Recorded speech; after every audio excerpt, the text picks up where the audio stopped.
ಸಾಹೇಬ್ರು ಬ್ಯುಸಿ ಇದ್ದಾರೆ. ಕಚೇರಿಯಲ್ಲಿ ರಾಸಲೀಲೆಯಾಡಲು ಬ್ಯುಸಿಯಾಗಿದ್ದ ಡಿಜಿಪಿ ಸಾಹೇಬ್ರು. IPS ಪಾಸ್ ಆಗುವುದು ಸುಲಭದ ಮಾತೇನಲ್ಲ. ಅದನ್ನು ಉಳಿಸಿಕೊಳ್ಳುವುದು ಸಹ ಸಾಹಸವೇ ಸರಿ. ಒಂದು ಜಿಲ್ಲೆಯಲ್ಲಿ ಕಾನೂನು ಸುವ್ಯವಸ್ಥೆ ಕಾಪಾಡುವಲ್ಲಿ IPS ಪಾತ್ರ ಬಹಳ ಬಹಳ ದೊಡ್ಡದು. ಇಂತಹ ವ್ಯಕ್ತಿ DGPಯಾಗಿ ಬಡ್ತಿ ಪಡೆದ ನಂತರವೂ ಒಂದು ದೊಡ್ಡ ವಲಯ ಅವರದ್ದಾಗಿರುತ್ತದೆ. ಅದನ್ನು ಉಳಿಸಿಕೊಳ್ಳಲಾಗದೆ ಅಮಾನತುಗೊಂಡ DGP ರಾಮಚಂದ್ರ ರಾವ್, ನಿನಗಿದು ಬೇಕಿತ್ತ DGP ಅವರೇ? ನಿಮ್ಮ ಕೈ ಕೆಳಗಿನ ಅಧಿಕಾರಿಗಳು ಮತ್ತು ಸಿಬ್ಬಂದಿ ವರ್ಗದವರಿಗೆ ಬುದ್ಧಿ ಹೇಳಬೇಕಾದ ನೀವು ಅವರಿಂದಲೇ ಉಗಿದು ಹುಪ್ಪು ಹಾಕಿಸಿಕೊಳ್ಳುವ ಹಂತಕ್ಕೆ ಹೋಗಿದ್ದೀರಿ. ನಿಮಗೆ ನಾಚಿಕೆಯಾಗುವುದಿಲ್ಲವೇ? ನಿಮ್ಮ ತೀಟೆಯನ್ನು ತೀರಿಸಿಕೊಳ್ಳಲು ಕಚೇರಿಯೇ ಆಗಬೇಕಿತ್ತೆ. IPS ಹುದ್ದೆ ಇದು ಕೇವಲ ಪದವಿಯಲ್ಲ, ಅದು ಶಿಸ್ತು, ನೈತಿಕತೆ ಮತ್ತು ಜನರ ವಿಶ್ವಾಸವನ್ನು ಹೊತ್ತುಕೊಂಡ ಜವಾಬ್ದಾರಿ. ಈ ಕೆ ರಾಮಚಂದ್ರ ರಾವ್ ಕರ್ನಾಟಕದ 1993ರ ಬ್ಯಾಚ್ನ IPS ಅಧಿಕಾರಿ. ವಿವಿಧ ಹುದ್ದೆಗಳಲ್ಲಿ ಕೆಲಸ ಮಾಡಿ ರಾಜ್ಯದ ಲೋಕಸೇವಾ ಆಯೋಗ ಕಾರ್ಯದಲ್ಲಿ ಉನ್ನತ ಹುದ್ದೆ ಅಧಿಕಾರಿಯಾಗಿ ಸೇವೆ ಸಲ್ಲಿಸಿದ್ದು, ಸಾರ್ವಜನಿಕ ಸೇವೆಯಲ್ಲಿ ದೀರ್ಘಕಾಲ ಕಾರ್ಯನಿರ್ವಹಿಸಿದ್ದಾರೆ. ಇವರು ಕರ್ನಾಟಕದ ಹಿರಿಯ ಪೊಲೀಸ್ ಅಧಿಕಾರಿ. ಇವರ ವೈಯಕ್ತಿಕ ಜೀವನವು ಸಾರ್ವಜನಿಕರ ಗಮನಕ್ಕೆ ಬಂದದ್ದು ಅವರ ಮಲಮಗಳು ಪ್ರಸಿದ್ಧ ನಟಿ ರನ್ಯಾ ರಾವ್ ಅವರ ಸ್ಟೆಪ್ ಫಾದರ್ ಆಗಿರುವ ಕಾರಣದಿಂದ. DGP ಸಾಹೇಬ್ರಿಗೆ ಇದೇ ಮೊದಲ ವಿವಾದವೇನಲ್ಲ. ಅವರ ವಿರುದ್ಧ ಈಗಾಗಲೇ ಕೆಲವು ಹಿಂದಿನ ವಿವಾದಗಳು ಗಮನ ಸೆಳೆದಿವೆ. 2025ರಲ್ಲಿ ಇವರ ಸ್ಟೆಪ್ ಡಾಟರ್ ಆದ ರನ್ಯಾ ರಾವ್ ಅವರನ್ನು 14.8 ಕಿಲೋ ಗೋಲ್ಡ್ ಸ್ಮಗ್ಲಿಂಗ್ ಗಳಿಕೆ ಆರೋಪದಲ್ಲಿ DRI ಬಂಧಿಯಾಗಿರಿಸಿತ್ತು. ಈ ಘಟನೆ ಮೂಲಕ ಸಾರ್ವಜನಿಕವಾಗಿ ಇವರು ಸುದ್ದಿಗೆ ಬಂದಿದ್ದರು. ಈ ಪ್ರಕರಣದ ನಂತರ ತನಿಖೆ ಬಳಿಕ ನಿರ್ದಿಷ್ಟವಾಗಿ ಕ್ಲೀನ್ ಚಿಟ್ ಕೂಡ ನೀಡಲಾಯಿತು. ಜನವರಿ 2026ರಲ್ಲಿ ಒಂದು ವಿಡಿಯೋ ಸಾಮಾಜಿಕ ಜಾಲತಾಣಗಳಲ್ಲಿ ವೈರಲ್ ಆಗಿತ್ತು. ಅಲ್ಲಿ DGP ರಾಮಚಂದ್ರ ರಾವ್ ಆಫೀಸಿನಲ್ಲಿ ಮಹಿಳೆಯ ಜೊತೆ ಅಸಭ್ಯವಾಗಿ ವರ್ತಿಸಿರುವಂತೆ ಕ್ಲಿಪ್ಗಳಲ್ಲಿ ಕಾಣಿಸಿತ್ತು. ಇದು ದೊಡ್ಡ ರಾಜಕೀಯ ಹಾಗೂ ಸಾರ್ವಜನಿಕ ವಿವಾದವಾಗಿ ಬೆಳೆದಿದೆ.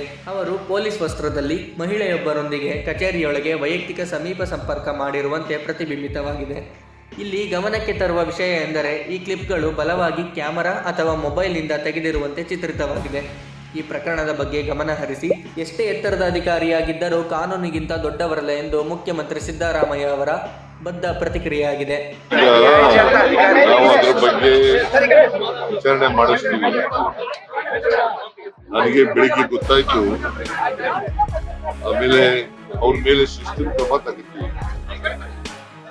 ಶಿಸ್ತಿನ ಕ್ರಮ ಜರುಗಿಸ್ತೀವಿ. ಎಷ್ಟೇ ಎತ್ತರದ ಅಧಿಕಾರಿ ಆದ್ರೂ ಕೂಡ ಕಾನೂನಿಗಿಂತ ಯಾರು ದೊಡ್ಡವರಲ್ಲ. ಅವ್ರ ಮೇಲೆ ಶಿಸ್ತಿನ ಕ್ರಮ ತಗೊಳ್ತೀವಿ. ಅದನ್ನ ವಿಚಾರಣೆ ಮಾಡಿ ಆಮೇಲೆ ಕ್ರಮ ತಗೊಳ್ತೀವಿ. ಇದಕ್ಕೆ ಪ್ರತಿಕ್ರಿಯಿಸಿದ ರಾಮಚಂದ್ರ ರಾವ್, ಈ ವಿಡಿಯೋಗಳು ನಕಲಿ, ತಿರುಚಿದ ಮತ್ತು ಫ್ಯಾಬ್ರಿಕೇಟೆಡ್ ಆಗಿವೆ. ಇದು ನನಗೂ ಗೊತ್ತಿರಲಿಲ್ಲ. ನಾನು ಅದನ್ನು ಮಾಧ್ಯಮದಿಂದನೇ ತಿಳಿದುಕೊಂಡೆ. ಈ ವಿಡಿಯೋ ಬಗ್ಗೆ ನನಗೆ ಯಾವುದೇ ಮಾಹಿತಿ ಇಲ್ಲ. ಇದು ನನ್ನ ವಿರುದ್ಧದ ಪಿತೂರಿ. ವಿಡಿಯೋ ಹಳೆಯದು ಅಂದರೆ ಸುಮಾರು 8 ವರ್ಷಗಳ ಹಿಂದೆ ಬೆಳಗಾವಿನಲ್ಲಿ ದಾಖಲಾಗಿರಬಹುದು. ಇದರ ಬಗ್ಗೆ ನನಗೇನು ಗೊತ್ತಿಲ್ಲ ಎಂದು ಹೇಳಿದ್ದಾರೆ.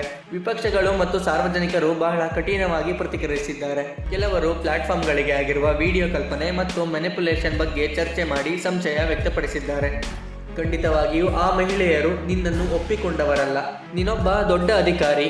ಅವರ ಕೆಲಸ, ವರ್ಗಾವಣೆ, ಭಯದ ಕಾರಣಕ್ಕೆ ಆ ಮಹಿಳೆಯರು ಒಪ್ಪಿಕೊಂಡಿರಬಹುದೇನೋ, ಅಥವಾ ನೀನು ತೋರಿಸಿದ ಆಮಿಷ ಅಥವಾ ಬೆದರಿಕೆಗೋ ಬಗ್ಗಿ ನಿನ್ನ ಜೊತೆ ರಾಸಲೀಲೆಗೆ ಒಪ್ಪಿಕೊಂಡಿದ್ದಾರೆ ಎನಿಸುತ್ತದೆ.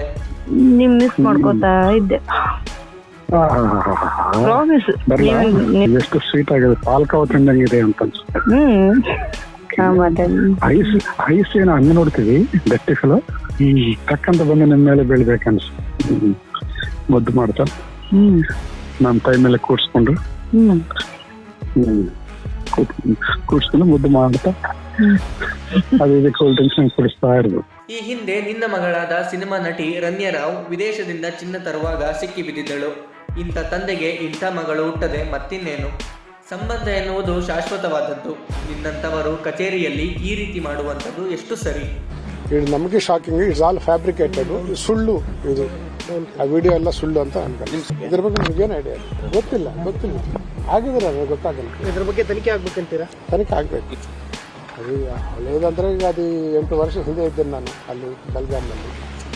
ಅದು ಹಳೇದಂದ್ರೆ ಈಗ ಅದು 8 ವರ್ಷ ಹಿಂದೆ ಇದ್ದೇನೆ ನಾನು ಅಲ್ಲಿ ಬೆಲ್ಗಾಮ್ನಲ್ಲಿ.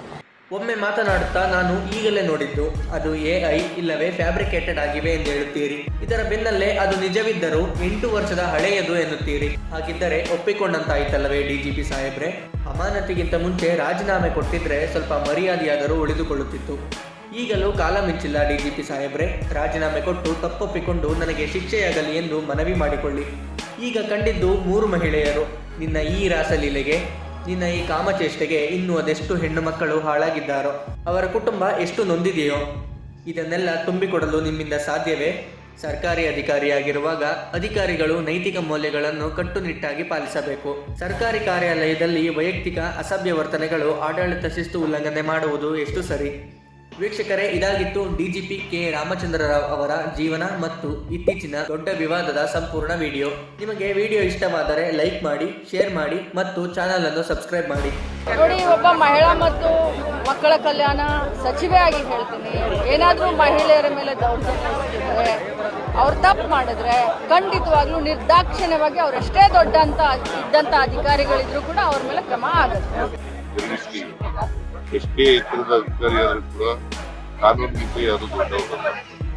ಅವ್ರ ಮೇಲೆ ಶಿಸ್ತಿನ ಕ್ರಮ ತಗೊಳ್ತಕ್ಕಂಥ ಅದನ್ನ ವಿಚಾರಣೆ ಮಾಡಿ ಆಮೇಲೆ ಕ್ರಮ ತಗೊಳ್ಳಿ.